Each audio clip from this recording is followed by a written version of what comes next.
This was a proper dream day, a behind-the-scenes wander around Brompton's London factory to see how the new 1975 edition comes to life and where the brand is heading next. I watched the frames being hand-brazed, soaked up the details of this limited edition model, and met some of the brilliant people behind it. Chris Willingham, Global Marketing Director, William Cooper Butterworth, Creative Lead and the brains behind the 1975 bike, and Rebecca Francis, Brompton's first female brazer. But this wasn't just a polite factory tour. What did I manage to sneak away with, given my Brompton obsession? How did my first go at brazing turn out, and did I set myself on fire? And did I ride off with a bike, or just crash into something on my way out in a panic? Let's find out. To give you an idea of what is happening on the shop floor, we're producing just under 2,000 bikes a week. So we operate Monday to Thursday, 7 till 4:30. So that means we're producing about 500 bikes a day. Wow. So yeah, 500 of literally everything is moving around the factory, and every little station is designed to add something to the bike. And as you can see from the shop floor, everything is still very manual, which we're very proud about in terms of being handcrafted and British, really. Yeah, perfect. Cool. So what we'll do is we'll head down, have a little look in each of the little factories, explain what we do, see how we make it, and go from there. Great. So what happens for us is all of our tubing is UK source suppliers. It comes into us pre-cut, formed and domed. So we've got all our shaping, sizing, so that when these guys here, the brazers, put these metal parts into our fixtures, it holds the parts in the correct position. And what he then does is follows round every joint with his braze wire, which is our brass alloy, and his torch. So there's two main metal joining processes. And for us here at Brompton, we braze. And historically, what most people think about is welding. Same thing, but slightly different, is brazing. We can see here we're using a flame and a wire. When you weld, you're using an electrode and an inert gas, and you're melting and fusing. What we're doing is simplistically gluing our parts together. Yeah. So what that means for us is it then gives us a really sexy part. And typically, if this was welded, you'd have a very similar colouring of metal. You have to weld with the same metal. With brazing, we're using a brass alloy. So you can see here, these parts, there is a skill and flair as the operative fills in and effectively fillets the joint. So these ripples are like their artistic strokes in making every part. And within this factory here, we have 60 bays doing all of our individual parts. So all our parts cannot go together in one jig. They have to go together in sub-assemblies. So you can see here, this gent is creating one of our mainframe final sub-assemblies. So every part will get brazed, and we can see here we've got an inspection area where an inspector will look through and go over every braze joint to check that everything is to the standard and everything has been brazed correctly. Amazing. And in terms of shop floor people, we have about 300 people on the shop floor. I'd say over 2/3 of those people will be touching the part. This is where we have some of our titanium parts, so not directly linked to our 5th anniversary. Titanium is our T-line bike. This is our super light rear frame. We have welded our parts. If you felt this part versus a steel equivalent, as part of our product range, we start to see about 500 grams in weight saving. So you can see here, steel frame part, titanium frame part, we have to braze it. We can't braze titanium. So you start, if you can compare both parts, you start to see a real difference. And a bike with our titanium frame set is about £2,500. A bike with our steel frame set is about £1,500. So for that exoticness and lightness of material, obviously there's a price for it. So, but it makes a big difference when you're riding around the city and carrying your bike around. So, it really does, especially when you're getting over a back injury. Exactly. Every Brompton needs a hinge to fold. And when we made our version 1, Mark 1 Brompton, you might have seen it in the museum, every joint was brazed by hand. And this is where Andrew Ritchie found the bike failed first. So through engineering and design, he designed a machine a bit like this. This is now our newest version.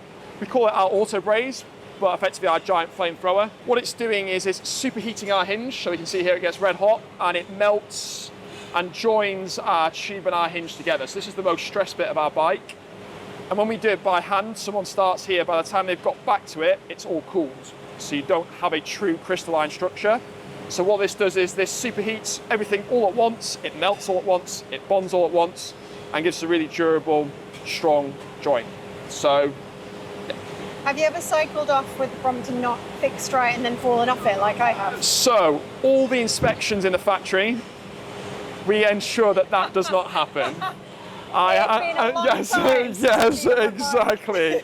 I have tested bikes with broken hinges, and as soon as I got on it, not that I'm fat, but it broke straight away. So yeah. It wasn't broken. I just hadn't screwed it tight. Ah, the hinge tight. Okay, yes, the thing came off and I fell off. yeah. Ah, okay, no. Really important thing, good. Tighten your hinge clamps. Got to fix it. Absolutely. Otherwise, the bike doesn't do what it needs to do. Cool, absolutely. That's amazing. It's so interesting to see the parts that are made that you use all the time. Exactly. Don't really think about. No, exactly. All these little small bits of things and machines that are dedicated to doing this is in front of you. These two machines are about £500,000. There's not one like it in the world anywhere else because there's no one doing anything like what we're doing, basically. So, really important, really key process. Like one of the most interesting ones we have here on site. Great. Where we're going to move into now is wheel building. So. We have dedicated assembly lines here that help us lace and true our wheel. So, fancy words for machines, effectively. Everything comes individual from our suppliers, and here we have our hub, and we call this our spoke. And what the operative is doing here is he is lacing and building our wheel together. So, if I ask you nicely to hold that, and I'm going to get another part. Heavy. Is we're going to build our wheel. What this machine here is doing is firing this little nipple into the wheel, and you're going to give it its correct spoke. So if you can bring your hand up to bring one of those.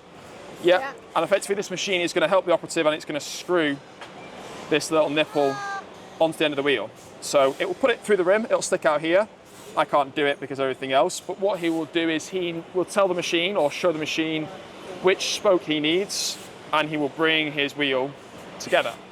So if I grab one he has done earlier. Here's one I made earlier. It's quite heavy.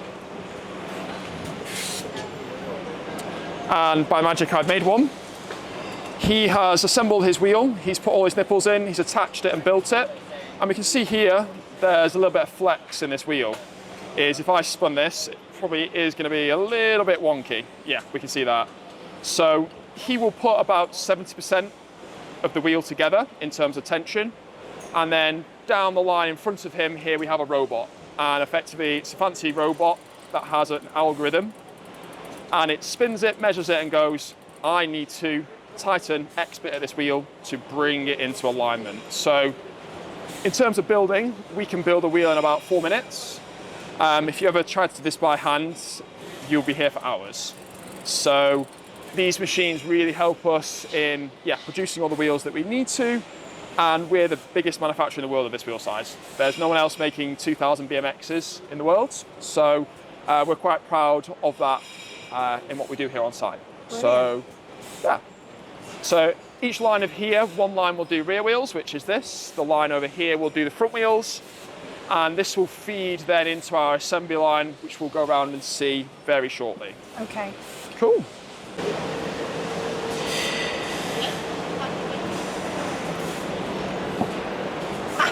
Poor Joseph. So this little area here, it pre-assembles all our Brompton stuff.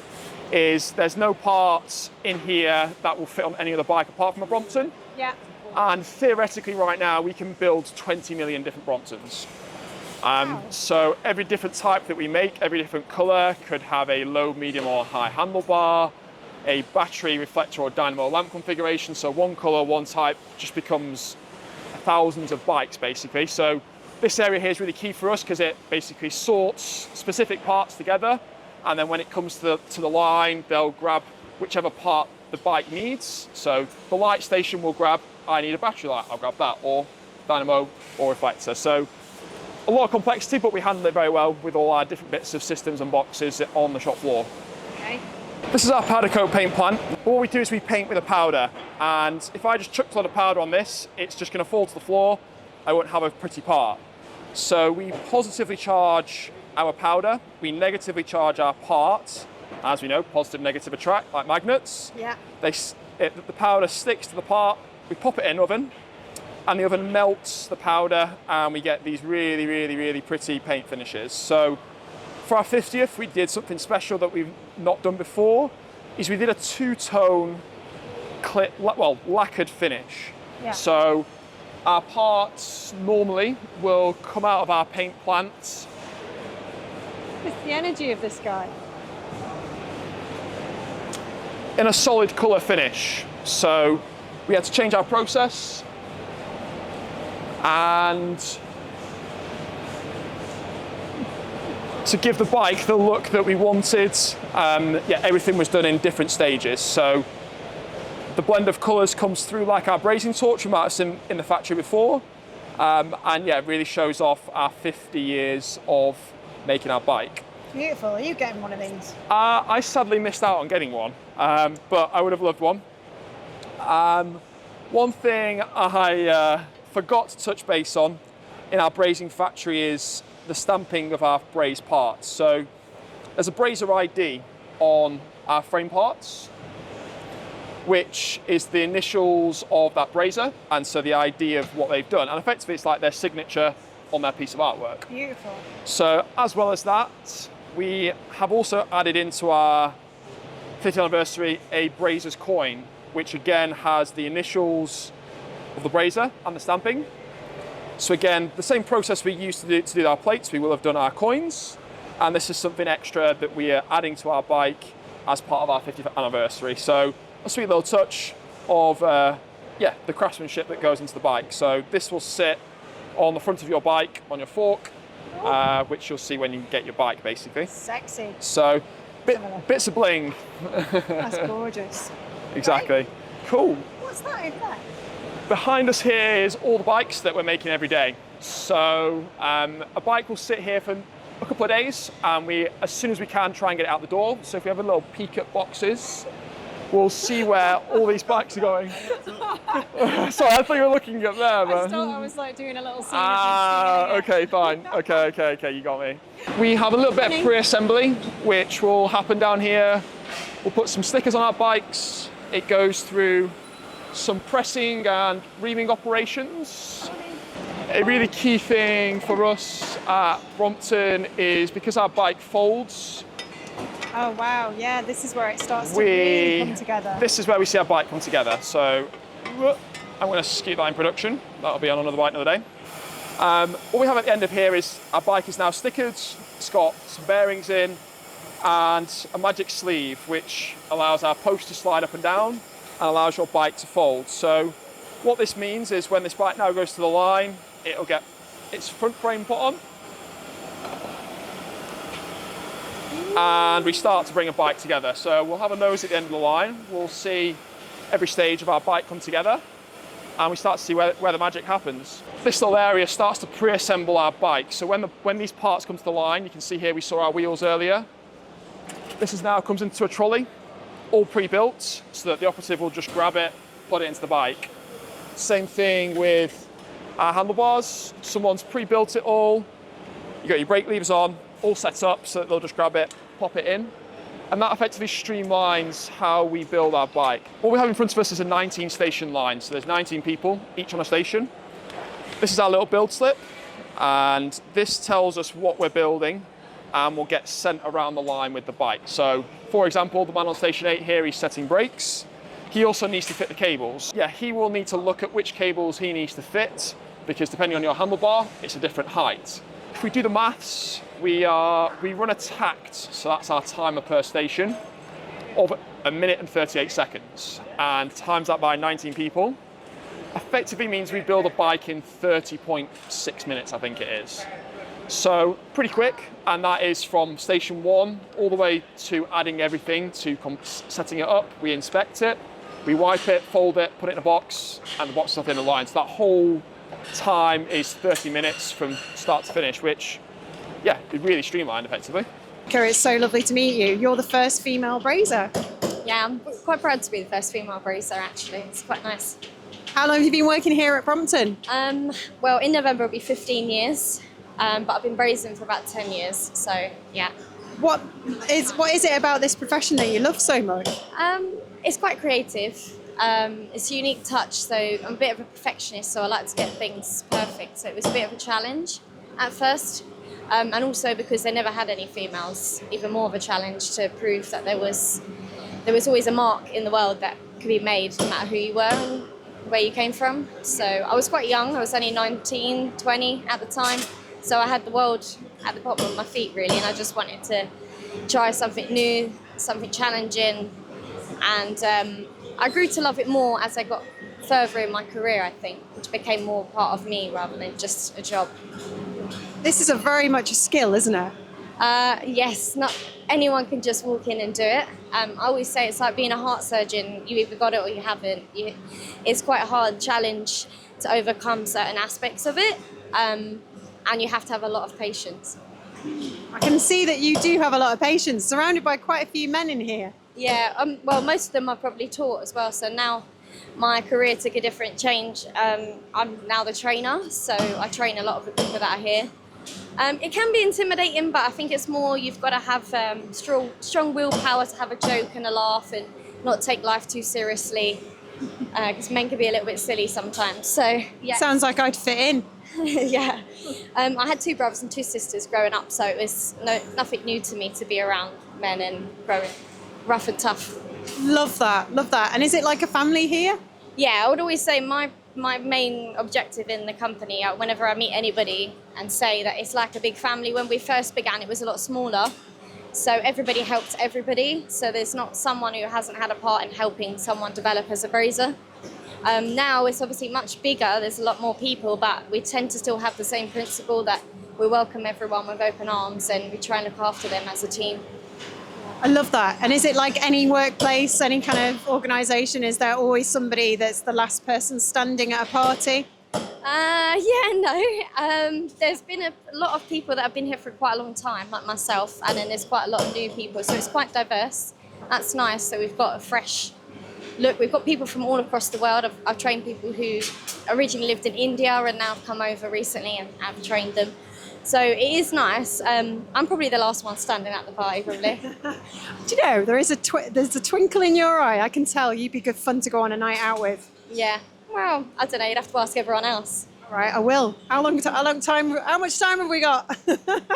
Well, it's so nice to meet you. I think I'm now going to sort of have a go at this myself. Yeah, so sometimes when we invite visitors to come, they can have a little try of brazing, just to really give you a perspective of how it is, and it's not something that you can just pick up. But some people actually do pretty good, so let's see how you get on. Oh God, I'm terrified. Thank you. Okay. Ooh. All right, that's it. Okay. Ooh. Okay. So you can see here now, just so you get comfortable, this is the tip, yeah? Yeah, got it. Okay, so when you're ready, put the rod first. And then we're just going to melt it. So put a little bit of pressure. Ooh. There we go. Oh, it got stuck because you didn't lift the rod, but that's fine. And on your own this time, look at you, confident. Oh, this is great. Have I done that? There we go. Oh. So it's not as easy as it looks, right? No, it's very skilled. I'm in awe. But you are brazing, so I'm in awe that you all do hands this to you. so beautifully, and here I am making an absolute pickle. Right, Ooh. so it's getting a bit hot, and it's going to tell you it's getting hot, so it's going to spit at you. Okay. I came into the world screaming. So did I. So don't worry, everyone has to start somewhere. I'm not going to make a brazier, am I? Well, I've seen worse. Well done there, you've done really well. Look, you've done some ripples there, look. Look at that. I mean, we've been working on this for like the best part of the year. A whole year? Nearly, yeah. When did I? Yeah. What else do you do? Do you just muck about? Yeah, generally just play about. No, it's a nice job. So I do all the partnerships work. So I work across editions like this, and then the one you see over there with the Tour de France. So yeah, working with a number of partners or internal clients, different regions. Oh, that's interesting. So you get like briefs come in from different brands. Yeah. Well, not necessarily briefs; they're internally set briefs. But with the Tour de France, there's a partnership set for 3 years, and then we've done the 2025 edition, which you see, and so yeah, then working with product teams to kind of define exactly what the bikes are, and then get the concept sort of outlined, and then I guess the difficult step with especially this bike was getting it into production, getting it all signed off and ready to go. Oh, all the politics and the kind of bureaucracy. Oh, Well, I think it's an important part of design. I think design can be put up as this the conceptual nature of everything, but actually the majority of the work here was actually getting it in, making it a reality on the production line with the production staff, refining things like the fades, which they look really simple, I would say, but generally, we've never done this on the handlebar support, so different fixtures, different processes of spraying, and then obviously there's efficiencies. It's obviously quicker to paint a part one color. You have to kind of justify all these things. So yeah, you get the concept, you get that agreed, you get everyone on board with that, but then there's a bunch of other work to do with all the operators that you see out there, making sure that they can make it. make it look as gorgeous as it does. Yeah, well, that's your opinion. I also agree with that. So yeah. You must be so proud of it. Do you have a holiday after you've designed something and seen it go live? You would have thought so. Yeah, no, I did take some summer break. I think, I think it's nice to see it come out. But we're already on to the next thing. So Oh, really? What are you working on? Can you tell us? That would be a secret. Oh, wouldn't it? no. Can't expose those. Yeah, no, we've got a bunch of things coming out. I think this is the most exciting thing that we've done. It's a big thing to celebrate a 50th anniversary. Were there any design details on the bike that you really wanted to keep in there? Because obviously you probably go through a process. Some ideas are too much, too little. I mean, the sort of overarching theme of sort of celebrating the heritage of the years gone past, it was the main sort of aim. There's different ways of approaching that. You could do something really traditional and something that we'd maybe done an edition of before and rehash it into what we kind of see. But I think for me, the most important thing here was celebrating the people out in the factory. All of our brazers who make these lovely joints that you see on the bike. As I said, the operators that build the bikes, but also the people that spray them. All of those details were kind of important to kind of build that narrative. I'm really proud of the Brazers coin, which you guys have seen. I tried to steal one. Please don't do that. But yeah, so it's kind of a part of the bike that celebrates each maker. Obviously, we're a hand-built bike or at least our steel frames are. So each bike has dozens of hands that have touched and built the bike into what it is, and that's a unique thing within our industry, especially in the UK. And so having a part on the bike that really celebrated each person that has built bikes. Currently, we've got 52 brazers. It felt important that they were sort of front and center of the past 50 years and what we're celebrating here. It's beautiful. People are what make this company great. Yeah.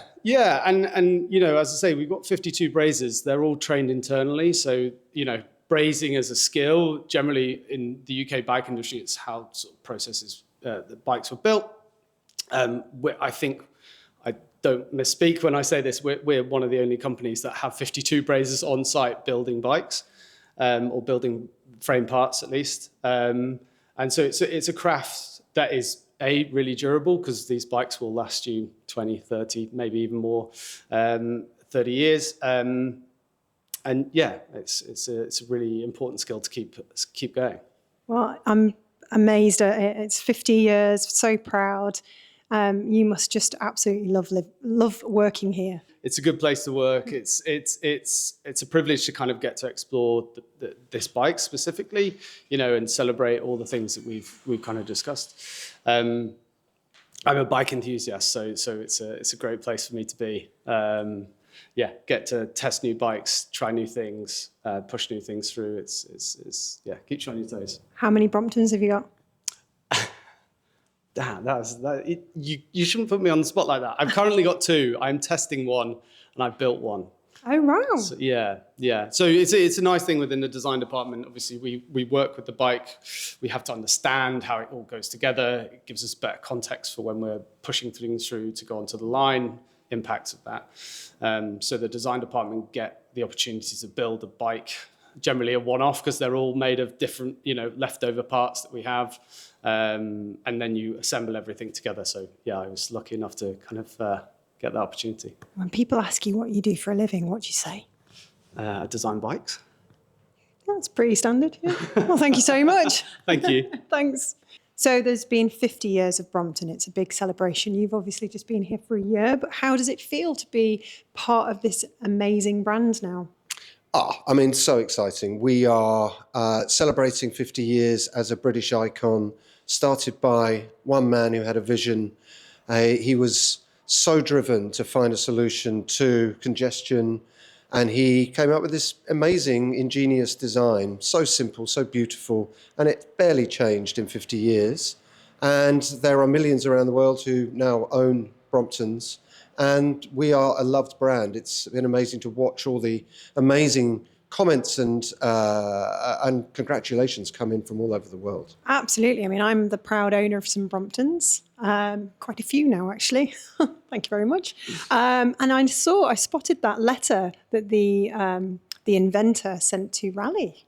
Well, it's a bit like the Beatles and Decca, isn't it? I mean, at the time, I think they didn't see the vision that he saw, and more for them. I mean, it's been a thing that is now copied around the world. Brompton is still the best, the original, but we're seeing more and more folding bikes as people understand the value that they can provide and help people save time, but also provide freedom and joy in the way that other bikes can't, because you can fold it up and take it with you. We put it in our camper van, two in the back of our camper van, and go all around Europe. And it's just so much freedom because you don't have to worry about it being stolen, and you can take it anywhere. Yeah, it's amazing. You can take it on a date. You can take it, you can take it out into the country. And I'm a convert now. I didn't have a Brompton until a year ago. Oh, really? I couldn't live without it now. Oh, that's interesting. So what brought you to Brompton then? Well, I was previously in agency world, so I worked in big agencies all over the world, and I came back and I really wanted to work for a brand that I was passionate about and that I felt something visceral for. And Brompton was one of those brands. It's always been there in the background for me, but I was drawn to it because once I started reading about it, I couldn't put it down. It was just, the story is so wonderful. And there aren't many people like Andrew Ritchie, who, he's still with us, Andrew, an inventor of such resilience and such genius. So that story just really resonated with me. I'm so proud to be here. Yeah, well, I'm happy to be here. It's been amazing looking around the factory, and you have created a 1975 50th anniversary very special bike. We have. There's only 1,975 of them. Did you know that? Well, I know now. Yeah. So these have vanished in no time at all. They have sold even faster than we had dreamed. In China, they went like that. It just flew out the door, which again just tells us something about the appeal of the brand and the fact that when we do celebrate something like this, people want something to remind them of this moment. It's a true collector's item. I hope they get rode. I hope they're not just sort of put on a shelf in a home somewhere. Hopefully you're going to ride yours. I'm going to be riding mine everywhere. I plan to take it all over Europe. Amazing. Fantastic. Well, we want to see the pictures. In fact, we want to see stories that we can then post on our socials. That's what I love about Brompton. It does feel like you're part of a family. It's very much a similar vibe to VW. It really is. It really is. You do see people on the way into work on a Brompton, and there's a little, just a little nod. Respect. Very rarely do we actually break into conversation unless we're at traffic lights together, and then occasionally there's a little bit of chatter, but it's a knowing wink, yeah. I love that. I was in our normal car, not our VW California, the other day, and a VW California was coming towards us, and I went... You can't help yourself. My husband just went, "We're not in our camper van." Well, it's a natural reaction. I'm with you on that one. Yeah, I mean, it is a community, and I love that you're leaning into this more now than ever. We are. And what I think we are doing in marketing is we're just starting to shift the emphasis away from the product, which is amazing. We're never going to stop talking about the product because it ultimately is what we sell. But looking at it from a more customer-centric perspective. So the line that we're now working with as our sort of brand platform is Life Unfolded. Because Brompton does give you something that other bikes can't because of its portability. And as soon as you unfold the bike, that's when the magic happens. The last click and the smile appears because you know you're about to go out on the bike. You're going to enjoy it. It's a great way to de-stress. It's a great way to stay fit. And it's joyful and it's optimistic and it's hopeful. And in the unfolded state is when you're your true self, I think. It's beautiful. It's a beautiful thing. Well, thank you so much for letting us come around and see Brompton in London. Well, it's been an absolute pleasure having you. Thank you so much. Thank you for being a Brompton owner. And thanks for that. A pleasure.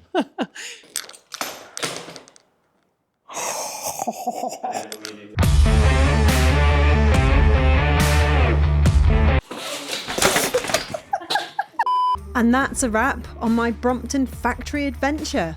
I've seen the 1975 edition being made, tried my hand at brazing, and met the incredible team keeping this London legend rolling. I may or may not have attempted a sneaky getaway, but let's just say the bike stayed and a few bruises came home with me. Big thanks to everyone at Brompton for letting me play in their workshop and for not calling security. Until next time, keep pedalling.